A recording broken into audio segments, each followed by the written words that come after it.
With the nation and our city seeing the effects of climate change, trees are more important than ever. For fresh air and water, shade to lower temperatures, and community connection. KC Trees is DC's local nonprofit dedicated to protecting our city's tree canopy and planting trees for people that need them the most. They organize residential, school, and community tree plantings, plus environmental education and land conservation. And they want the city to achieve a 40% tree canopy by 2032. You can help them reach that goal by visiting kctrees.org/give. Your gift is tax deductible and will go directly toward tree planting efforts in historically underserved communities. Support DC's trees today by giving online. Just head to kctrees.org/give.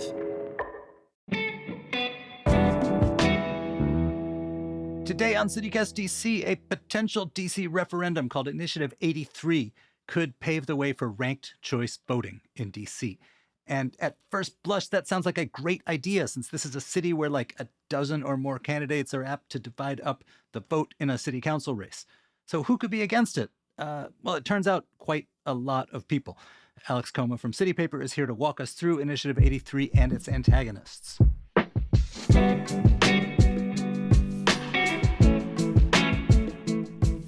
Today is Thursday, November 30th. I'm Michael Schaefer, and here's what DC is talking about.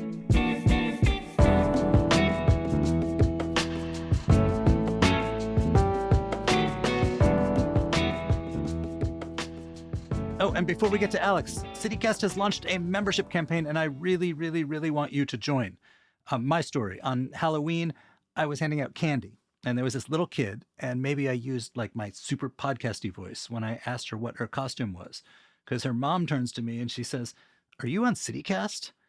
Which like obviously made my day, but it also reminded me about the role this podcast plays in our community.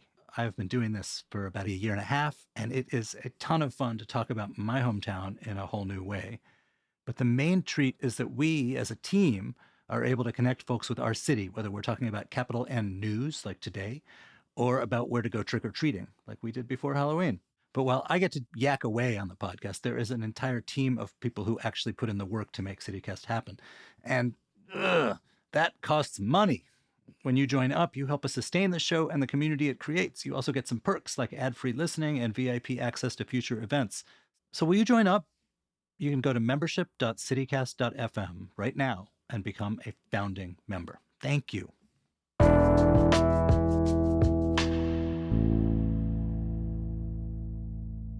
Hey, Alex, thanks for being here. Always a pleasure. So what is I-83 for the uninitiated?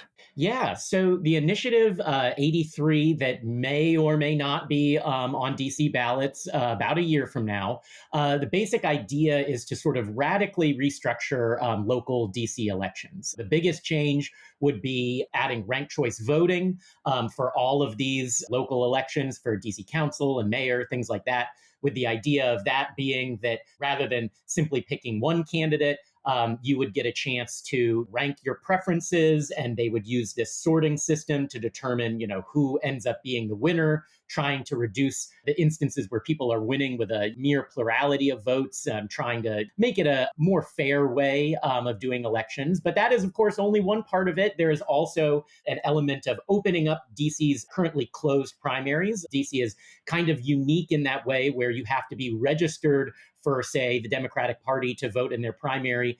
And, they want to, the backers of the initiative want to make this so that anyone who's registered as an independent, which represents a decent portion of DC's electorate, to be able to vote in these primaries as well. So they would be big changes to local elections, there's no doubt. Can you quickly, for folks who don't quite get it, explain how ranked choice voting works? Yeah, the basic idea is that, in a big multi-candidate field, you want to prevent instances where, say, the two candidates who are the most well-known just are able to scoop up 20, maybe 19% of the vote and scrape by. So the idea is that you'll get your ballot, you'll get the chance to say, rank your preferences in order. And so then what happens is it's kind of a complex tallying process where the voter officials have to go through and they have to look and see, okay, these candidates didn't get enough highly ranked votes, first and second place votes, say. So they get eliminated. And then we look at who their voters allocated as their second choice. And then that sort of accrues to the benefit of those candidates. And this goes on, eliminating candidates sort of one by one until you get to the candidates who are not only receiving the most first place votes, but also the most second and third place votes. The idea being that, maybe you can't run such a, say, negative campaign if you're hoping to get not just someone's first vote, but also, say if they support one of your opponents, but you say, hey, rank me second, because you may not agree with me fully, but you agree with me on a lot of this stuff. It's been tried other places with mixed results, I think it's fair to say. So in a lot of places where it's been tried, it's been seen as kind of an antidote to radicalism, particularly on the far right, that you have these situations where a number of centrist candidates will kind of cancel each other out and some extreme MAGA type will get in with 30% of the vote or something. And so the people pushing for it elsewhere have often been kind of establishment type, centrist types who favor bipartisanship and so on. In DC, where we don't have, a MAGA element, what's the problem they're trying to fix here? Who's pushing for it? Yeah, it is definitely a different coalition that you might expect. Definitely coming from more of the leftmost progressive edge of the DC Democratic Party. Basically, the way they see it is that an at-large council race, I think the last one had like 20 candidates, these huge races where it tends to be the same few politicians, in this case, often moderate Democrats, winning over and over again. For instance, Anita Bonds last time around, someone who's been around DC politics for forever, regardless of what you think about their performance in office, end up winning, over and over again just because people know who they are. They recognize the name. And so, the way that progressives look at it is that makes it an uphill battle for anyone looking to challenge an entrenched politician, because they're really, essentially their only option at this point is to hope that they end up in a 1v1 race and that they can really try and make it a stark contrast. Because if you have other candidates drawing votes away from a challenger, it gets that much harder to unseat someone who's been in office for a long time. And so, the opposite side of this tends to be the more institutionalist elements that specifically the DC Democratic Party and lots of more moderate, politicians who see this as, I think not unreasonably, a threat to the way that they've always gotten to do things. They're used to campaigning a certain way, and this would change that. And change is scary when you're the ones who have been holding the reins here.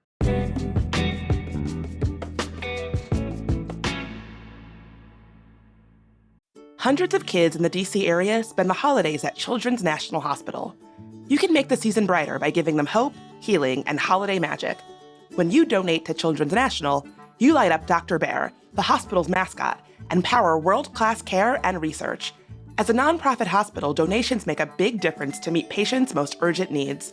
Your gift helps patients like Alfie, who came to Children's National as a baby with a life-threatening infection. Thanks to expert care, he is now healthy and home with his family to celebrate his birthday next week and the holidays this December. Give now. Brighten kids' days in the hospital. Show your care. Light up Dr. Bear. Donate today at childrensnational.org/give. That's childrensnational.org/give. Happy birthday, Alfie, and happy holidays to all.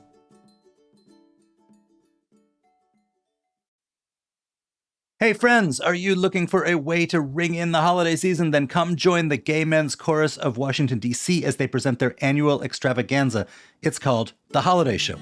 Running December 2nd, 9th, and 10th at the Lincoln Theater, this year's edition promises more laughs, more fun, and more surprises than ever before. It's complete with disco dancers, sparkly snow, over-the-top costumes, their amazing vocal ensembles, and even an appearance by Santa Claus.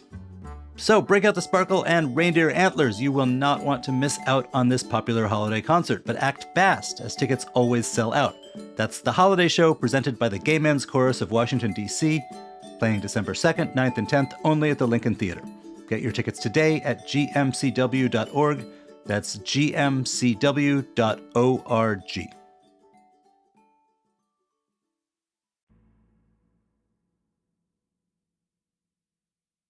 So, as you mentioned, we've got this history of these weird races, particularly for the at-large council seats, but sometimes even in the wards, where you'll get like 20 candidates running for a seat, and the winner will sneak by with like 22% of the vote. And that's not even 22% of the whole city's vote. It's 22% of the members of the Democratic Party which is the biggest party but doesn't represent the entire city.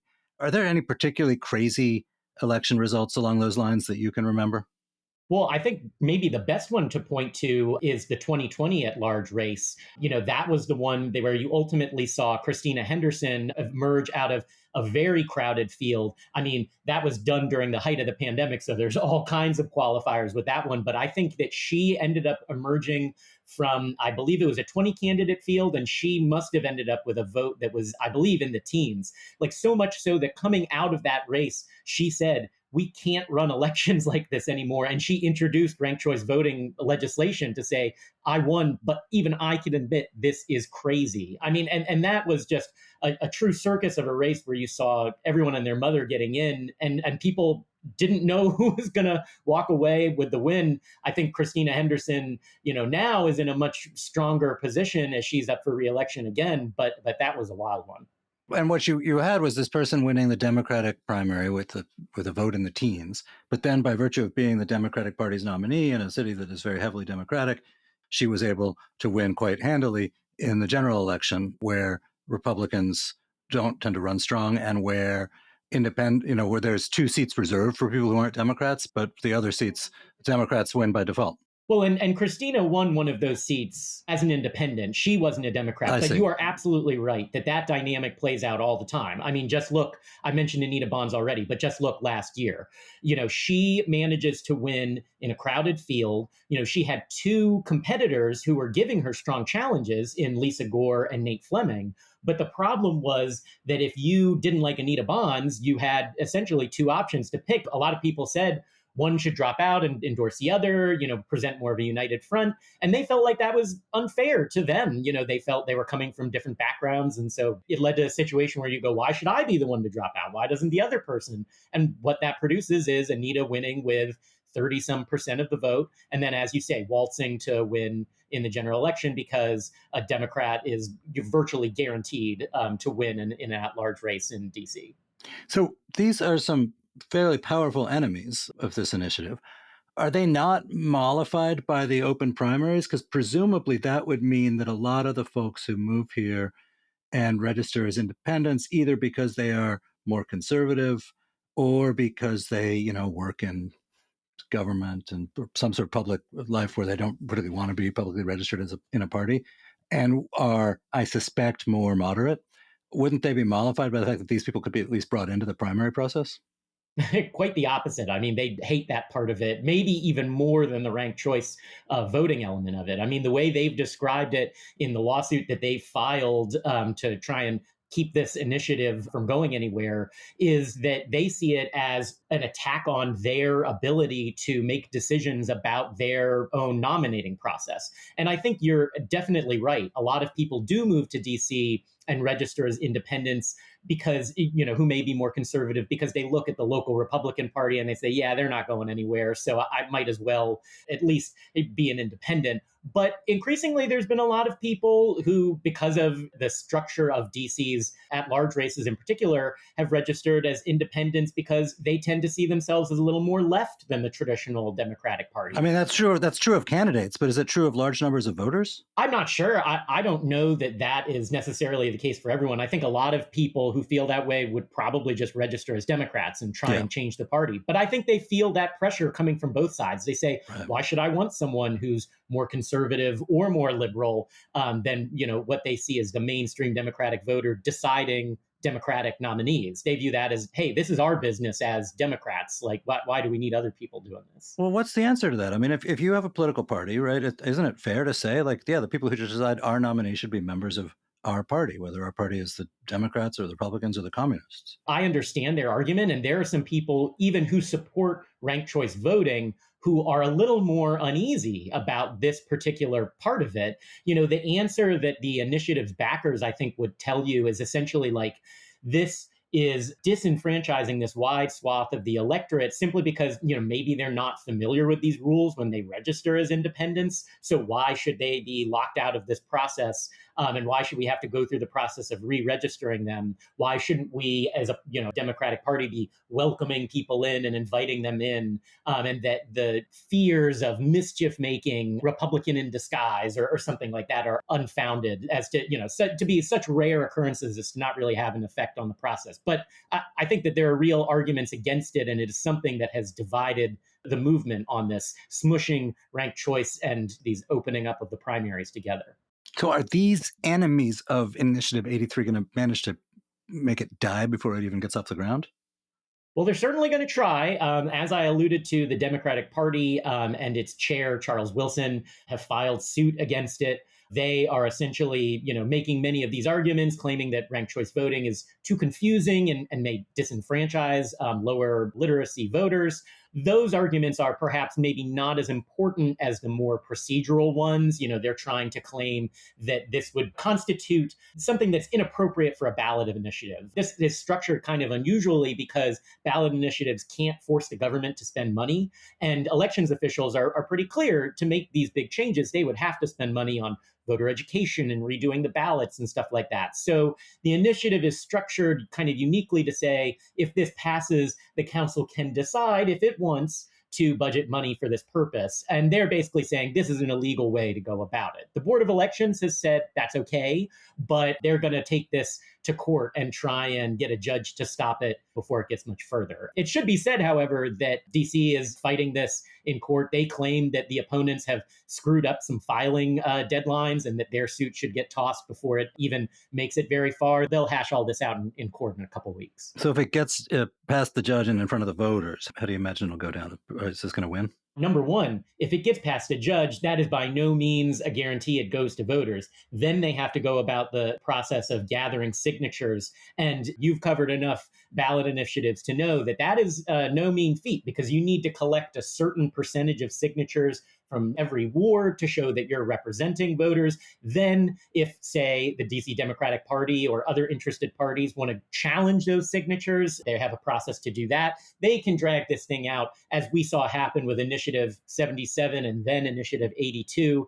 There are a lot of avenues before this ever makes it to voters. And then I think it's a very real question, whether this can pass. It's a lengthy initiative. It makes sense to me, but I've been covering this stuff. I don't know if the average voter is going to see it and is going to be familiar with ranked choice voting and closed primaries. So I think it's a very open question, especially when you consider that if it does make it on the ballot, I have to imagine a lot of established Democrats are going to fight pretty hard against us. Like, it would not surprise me at all to see the mayor, the council chairman, a variety of institutional figures tell their supporters that they think this is a bad idea.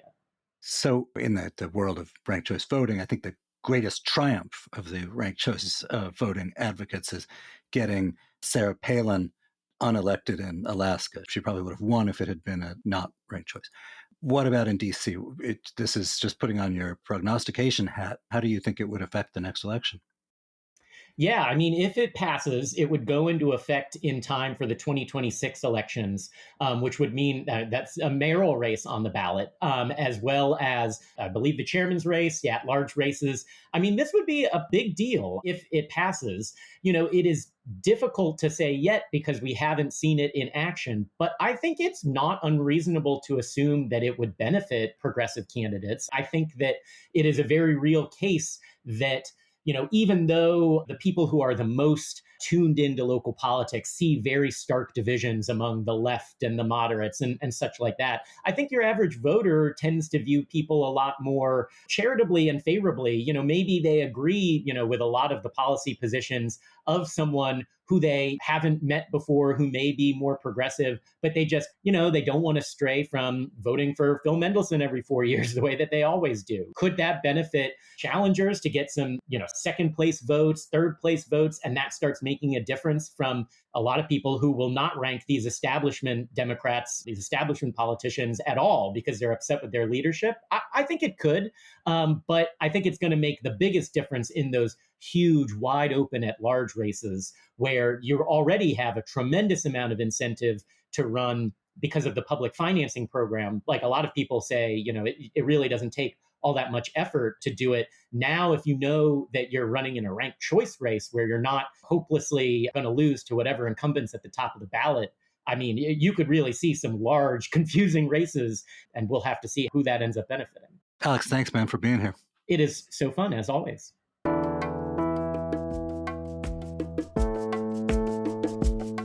That's all for today here on CityCast DC. If you enjoyed the show, why not tell a friend, rate the show, leave us a review, and subscribe to our morning newsletter. We'll be back tomorrow morning with more news from around the city. Bye.